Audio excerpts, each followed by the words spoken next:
Justice League. This is going to be a full blown spoiler filled review. So if you have not seen the film, I highly recommend that you do because it's actually a really good movie. I don't understand where the hate is coming from the critics, but you know what? I enjoyed it. That's all that matters. If you enjoy it, that's all that matters. These movie reviews and everything like that are pretty much getting a little bit out of hand, in my opinion. A lot of people seem to be flocking to Rotten Tomatoes and just movie reviews just to formulate their own opinions or just help influence their opinions. And then people end up missing out on a movie that's actually really good. Anywho, sorry I haven't been making any videos quite recently. I think the last video that I made personally was a Jeepers Creepers 3 review.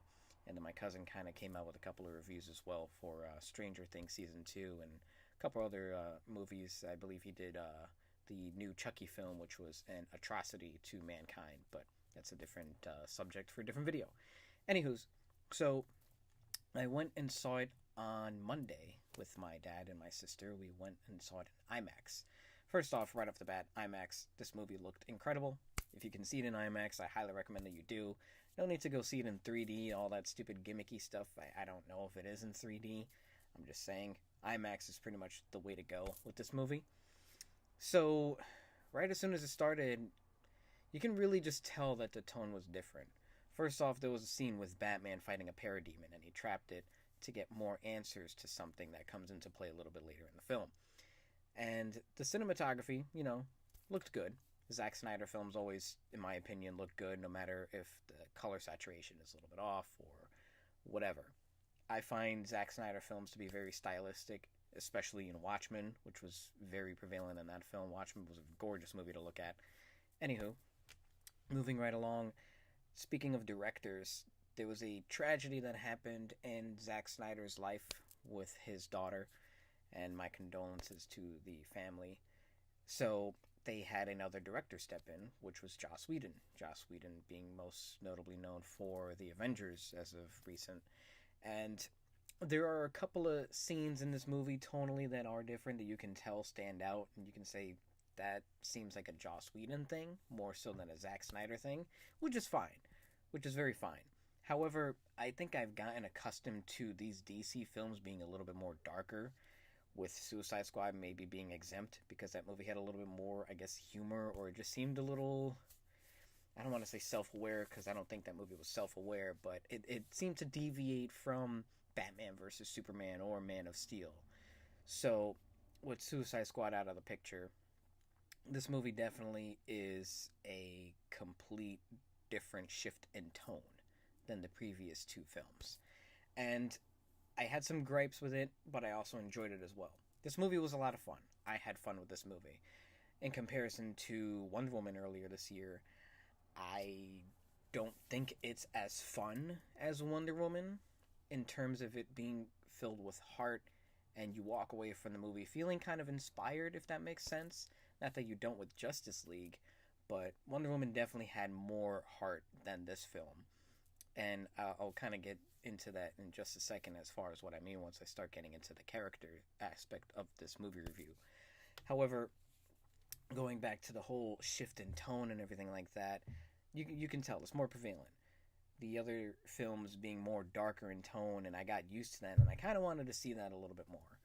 And I guess it really showed more with Batman. Ben Affleck, in my opinion, does a phenomenal job as both Bruce Wayne and Batman. Yes, there were a lot of criticism when he was cast because everybody was talking about Christian Bale and that Ben Affleck will do a terrible job, etc., etc. But I feel like when Batman vs. Superman came out, it kind of proved a lot of people who were doubting him wrong. Myself included, I was a little bit skeptical on the casting, but here I am now saying that I enjoy Ben Affleck as Batman. So, a couple of moments in the film just seem off because Batman is supposed to be sort of dark and brooding. And I guess we got that quite a lot in Batman vs. Superman, but I feel like he was a little bit too jokey here. There's a scene where he gets like just swatted like a fly basically from Superman, and he says something that makes you chuckle and everything like that, but I kind of don't want that from the Batman Bruce Wayne character. You know what I mean? Yeah, there are moments in, say, the Justice League cartoon where he'll say something, and yeah, it's funny, but it still remains in that sort of dark tone that Batman is known for, if that makes sense. But, anyways, Ben Affleck does a good job getting into the characters a little bit more. Jason Momoa, who's a very odd specimen to look at. Jason Momoa just has this look and this presence about him that just works. And now I can't really envision anyone else playing the Aquaman character because he brought this Aquaman character to life. You can tell that there is a certain dedication that he's bringing to the table with Aquaman. You can tell it in all the press junkets and interviews and everything like that that they've done, hyping up Justice League and leaning into its release. And just that in general from the whole cast and everything like that. They do seem to get along perfectly, and that's always a plus when making these kind of big ensemble films and everything like that. Jason Momoa really bought it. I was a little bit worried that he would have been too kind of like dude-ish and everything like that, if that makes sense. But it's there, but it's kind of brought down to earth, if you know what I mean. So it's not like too bad or anything like that. It's nothing obnoxious, but he does a very great job as Aquaman. And in the film, they kind of help introduce the main audience to all of these characters and everything. So there was a brief moment in the film where it takes place in Atlantis, and we even get to see Amber Heard a little bit as well in her role for the upcoming Aquaman movie that she'll be starring in. So I thought that was pretty cool. And this the whole underwater sequence and everything like that was very well done. It legitimately looks like he's flying throughout underwater. It looked nice. It looked pretty cool, and I can't wait to see like the actual Aquaman solo film and just to see all of Atlantis in like a 2-hour block of a film. So I feel like the movie structured every character pretty well, as best as it could, because it was only a 2-hour movie. I was expecting it to be maybe 2.5 hours. I wouldn't have mind if it was longer. But the runtime was very well done. The movie was very well paced. And I got a huge sense of enjoyment by the time it was done, by the time the credits rolled. Getting into Cyborg, he's the one that I feel like everyone knew the least about, myself included. I'm only familiar with him from the Teen Titans cartoon. And some video games and little comic books that he's, had cameos in and everything like that. So I feel like he was the most difficult one for audiences to kind of gravitate to or kind of learn most about, and I feel like they did a very great job in doing so. Granted, he was introduced a little bit more heavier, in my opinion, in Batman vs. Superman than the other characters with that stupid email thing. But I really found myself enjoying Ray Fisher's portrayal as Cyborg. He was kind of like this reject, almost, if you will, kind of trying to figure himself out. He's like, okay, like I have these terrible abilities and everything like that, or so he thought that they were terrible. And he's just kind of trying to adjust and learn and everything like that, kind of questioning his father as to why he brought him back and everything like that. So he comes into play too with the mother boxes. The mother boxes being these 3 little cubes that Steppenwolf, who was the big bad guy in this film, is trying to get so he can bring Mother back. And Steppenwolf in this film, as far as the other characters go, seems to be the one that isn't polished enough, if that makes sense. He's kind of a generic bad guy, so to speak. And that's going to be obvious because he really is just Darkseid's right-hand man, if you will. He's nothing more than just a lackey. This was just a bridge to set up the Justice League and get them all together for the bigger threat, which would be Darkseid. I don't know if he'll be in the next film as the bad guy. I'll get to that in just a second as to why I feel that way. But Steppenwolf was nothing more than just a stepping stone to what's to come next in the future for the Justice League. Getting back to the characters, though, Wonder Woman, Gal Gadot, excellent job as usual. I don't feel like anything changed much of her portrayal or character since the Wonder Woman film, other than the fact that she has more dialogue, she's more cooler, she does a lot more awesome things in this movie. For lack of a better term, I can't really think of what I'm trying to say, but hopefully I'm conveying what I'm trying to put out there as far as her character goes. So I thought she was really cool again. another person that when the casting was announced, a lot of people had this backlash for, and then Wonder Woman dropped, and everyone's like, "Oh my gosh, she's incredible!" And she was definitely one of the better parts of Batman versus Superman. I'm looking at it right there because I have this whole pile of Blu-rays right there, and it's just standing right there. Ezra Miller, I feel like, was kind of an oddball choice. I don't think anybody really had a problem with him per se, but it was just an odd casting decision. But I enjoyed him from like previous works such as Perks of Being a Wallflower, etc., etc. And from the trailers, he seemed to be like a more of a standout of the Justice League, and he most certainly was. And I enjoyed what he did with the character. He was very much Barry Allen. I really enjoyed him. I enjoyed some of his quirky awkwardness as well. It wasn't anything over the top, and he was definitely the comedic relief, of course, from the movie.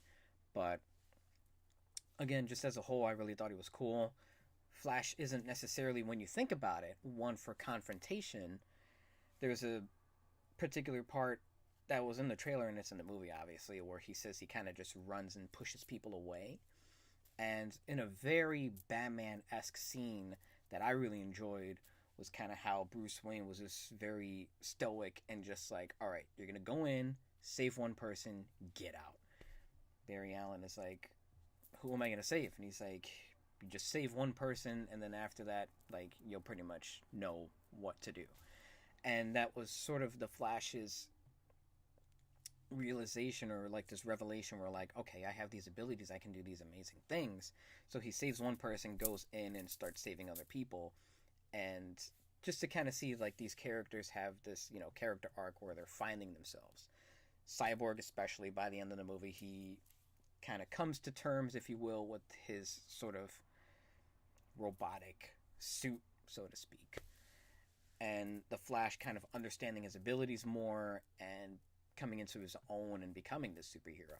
Henry Cavill as Superman, never really was the biggest fan of him, but he was definitely more Superman-esque in this movie in terms of like being not like the happy superhero and everything like that, but it definitely felt more Superman-ish in this film, if that even makes any sense.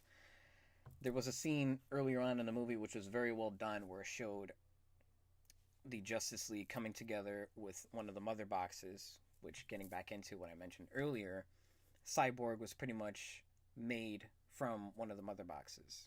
He was brought back to life with it, so they had the same idea for Superman, which they did. They went back to Zod's ship that is now being under surveillance by Star Labs after being taken from Lex Luthor. And they had the same idea of what Lex Luthor did with Zod's body, and he made Doomsday. Hey, what if we resurrected Superman? And they did, and Superman is kind of confused, and he starts fighting the Justice League. While now it can be questioned that it's a bit off because he was on Batman and Wonder Woman's side at the end of Batman vs. Superman, I guess it kind of reanimated the body to the point where he was just in this whole confused state.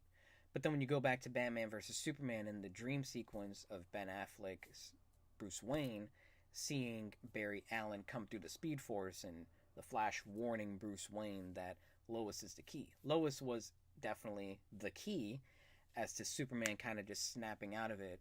So while one assumed that Lois being the key was some sort of dark turn for Superman, it ended up being that Lois was the key to get Superman out of this whole dark mental state. And I thought that was kind of cool how it was like a callback to like that one scene where it's like, oh, now that makes sense as to why Lois, you know, was the key. So they brought her in, Bruce Wayne saying that he had a contingency plan should Superman come back to life and go all like bonkers and whack it out. So I thought that was kind of cool. But again, Henry Cavill was definitely a much better Superman in this movie than I have to say he was in Batman vs. Superman, or even a little bit of Man of Steel, to be honest. I really enjoyed the Superman in this movie as opposed to the previous two films. But that's going to be pretty much it for characters and everything like that. To talk about the CGI, I know that there's a lot of complaints with the CGI. And I'll say this. For a movie that is $300 million, you know, its budget, some aspects of the film shouldn't look as awkward as they did. Case in point, some of the backdrops you can tell were CGI. where it's like just get all people and put them in front of a park or in a location and just film. You know, this movie should be a cinematic masterpiece as far as CG goes for its budget. I'm not saying it's anything crazy like Avatar or anything like that, but it shouldn't have these awkward moments as much as it did. Cyborg looked really good. Some scenes in particular, the CG looked a little off, but for the most part, he looked really well done. And you have to kind of have him look good because if it's going to be an all CG suit, you don't want it to look like Ryan Reynolds in Green Lantern. Steppenwolf, again, kind of going to like his generic bad guy ish, just being a stepping stone. He's just an 8 foot tall CG monster, so to speak. Yes, he did have a little bit of humanization and characterization, if you will, but at the end of the day, it's still the CGI guy. You know what I mean? So it kind of suspends your disbelief and everything like that, just like a little bit, but nothing too crazy where it's like, oh, I don't care about this or whatever. So there's certain elements in this movie where the CG is just like, could have been better, whatever. It's not too bad. Now, the overall plot of the film, I thought it was very well done.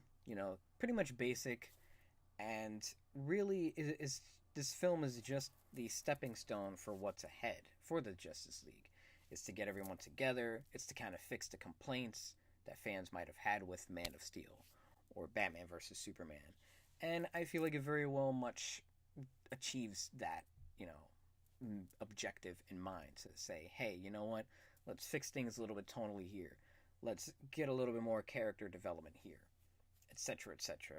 And again, the movie does a great job in doing that. It is definitely a stepping stone. I hate to keep reusing that phrase for what's ahead, but this movie was just to get everyone together.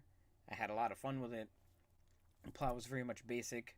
Steppenwolf coming down from the boom tube, trying to get all 3 mother boxes from the humans, Themyscira, etc., so he can, have this master plan to take over the world and have Darkseid come, blah, blah, blah, blah, blah. Pretty generic, pretty basic, not hard to follow, as opposed to Batman versus Superman, where the writing was just very convoluted, and you're like, okay, but wait, what's going on? And as a general audience member who hasn't picked up a comic book is going to be very confused. I feel like in this film, it's much more easier to follow, which is good, because you don't want the casual moviegoer to be confused. That's what's going to cause the dissension as far as reviews and everything goes. So, not to undermine majority of moviegoers' intelligence or everything like that, but as a moviegoer myself, somebody who's into film and somebody who's read the comic books and everything like that, I have more knowledge than, say, my neighbor next door might. You know what I mean? So I feel like this movie does a very good job in kind of simplifying everything for the casual person to just follow along and say, okay, yeah, that makes sense. So this movie as a whole, I enjoyed. I really did. I don't understand where the hate is coming from. I've had a couple of friends that didn't like its predecessors as much as they did this film, saying, hey, you know what? Not really sure where this hate is coming from. And I don't either. I enjoyed the movie. My sister enjoyed the movie. My dad enjoyed the movie. Everybody that I've been talking to who have seen it have enjoyed the movie. And I was nervous that I was going to end up hating it because of all this backlash that I've kind of been hearing. And I enjoyed it. Batman vs. Superman I didn't really like. Suicide Squad in retrospect has many flaws. I still enjoyed it a little bit, but I can understand, that movie's flaws. As far as this film goes, I think it's fun. I highly implore everybody to go and see it. Give it its money. It's its lowest opening for a DC film, I think. Suicide Squad made more than this movie, which is bizarre. Very, very bizarre. So, again, highly recommend you see this movie if you haven't already. And just to kind of backtrack a little bit as far as what's ahead for the Justice League, the after credit scene, I had a complete nerdgasm for. And from my understanding, I heard that it's a little bit different than what was originally envisioned. I forget what it was, but I'm not sure if it had to do with one of the lanterns or something like that. But there was a different after credit sequence than what's in this film now. And I think I enjoyed this one as opposed to what was previously envisioned. And we got to see Deathstroke. And this was something I think a lot of people were concerned with because there was a whole bunch of rumors with the whole solo Batman movie, this, that, whatever. Joe Manganiello not being sure if he's going to even play Deathstroke anymore. And this Deathstroke was literally just ripped right from the comic books. Just, I love the look. And it shows him meeting up with Lex Luthor, who has broken out of jail and is teasing some sort of Injustice League, so to speak. And I think it's going to be a very interesting approach. I'm sure it's going to set up for the solo Batman film and maybe Justice League 2. And then I assume for Justice League 3, then we'll get Darkseid. Should we get that far, and I hope that we do. Because despite the previous screw-ups, I suppose, from the whole DC cinematic universe, I feel like this movie is definitely a step in the right direction, as well as Wonder Woman. Wonder Woman kind of helped, in my opinion, save the whole cinematic universe for DC. And again, I feel like this movie was just as good as Wonder Woman. It's definitely a step in the right direction. Hopefully in the next movie they kind of lighten up on the lighter tone, because I don't want to say I want the movie to be dark and depressing all the time like Batman vs. Superman was, or even bits and pieces of Man of Steel, but the humor is definitely a welcome addition. However, don't be afraid to lose what deviates you from the Marvel films, if that makes sense. So overall, I mean, my thoughts on Justice League: I enjoyed the movie. The characters I felt were very well fleshed out. There were parts in the movie that did feel a little bit rushed. However, the pacing was fine for the most part. I know that there were a couple of scenes that were stripped away. There is a complete Zack Snyder cut, which I'm sure we will be getting on the Blu-ray release, just like we did with the Ultimate Edition for Batman vs. Superman, which I will be very much happy to see what made it and what didn't make the cut. I'm wondering if maybe it might help bridge certain gaps and everything like that from elements of the film that felt stripped or a little bit kind of off, like, wait, what? How did... Okay, whatever. But overall, with the reshoots and everything like that, or stuff that was stripped away, I didn't have an issue with this movie at all. I really enjoyed it. Again, the characters are very well fleshed out. The plot, while basic, just gets the point across and sets up for what's ahead for the Justice League and for the whole DC cinematic universe. The CG, yeah, weak in some points, but nothing bad. And that's pretty much it. Get into the score, though. The score was beautiful. Danny Elfman coming back, and there were elements of the '89 Batman soundtrack that I, oh my god, geeked out for. There was even like the whole Superman, Christopher Reeves, like just a little bit, and like a darker sort of like Superman theme. Just the score in general just helped kind of elevate this film as well, and I really enjoyed it. And again, those are pretty much my thoughts. I cannot stress enough for you people to kind of see this movie. If you haven't, if you're still skeptical on it, go and see it, because really the whole audience reaction to it has been far more positive than unfortunately what the critics are giving it. And it's sad, really. It really is. I don't understand the hate for it at all. So again, just to wrap this up, the film was good, the plot was basic, kind of a weak villain, characters very well fleshed out, beautiful score, CGI not bad. As far as his predecessor goes, this is definitely leagues better, pardon the pun, Justice League, than Batman vs. Superman and Man of Steel, and definitely this film and Wonder Woman are definitely sort of like the echelons, so to speak, of the whole franchise. And I'm very much looking forward to what comes next. Overall, if I had to give this movie a letter grade, though, I think I will have to give it a solid B-. So thank you all so much for tuning in. If you had any disagreements or anything like that with my movie review, feel free to sound off in the comment section down below. If you agreed with pretty much everything that I said, let me know. Anything and everything, feel free to sound off in the comment section. If you haven't already, be sure to drop a like. That'll be pretty cool. Favorite this video, share with your friends on Facebook, Twitter, whatever social media platform that you use. Any little bit of help is greatly appreciated. And if you want, feel free to hit that subscribe button. Join the Red Planet Army. Turn on notifications so you never miss an upload. We do movie reviews, fan film, short film skits, Blu-ray hauls, which have to get back into. I know that's been a while as well. And be sure to check the description box for more links and info, such as our Facebook, Twitter, and Instagram if you want to follow us on social media. The link to our gaming channel, which we are 765 subscribers strong, and the little Streamlabs donation account if you want to give us some of your couch change and everything like that. Not mandatory, just decided to make it for shiggles. But anyways, that's going to be pretty much it. Again, like, favorite, share, comment, subscribe, check the description box, turn on notifications, all that good stuff. And I will catch you guys in the next video, so thank you all so much for tuning in.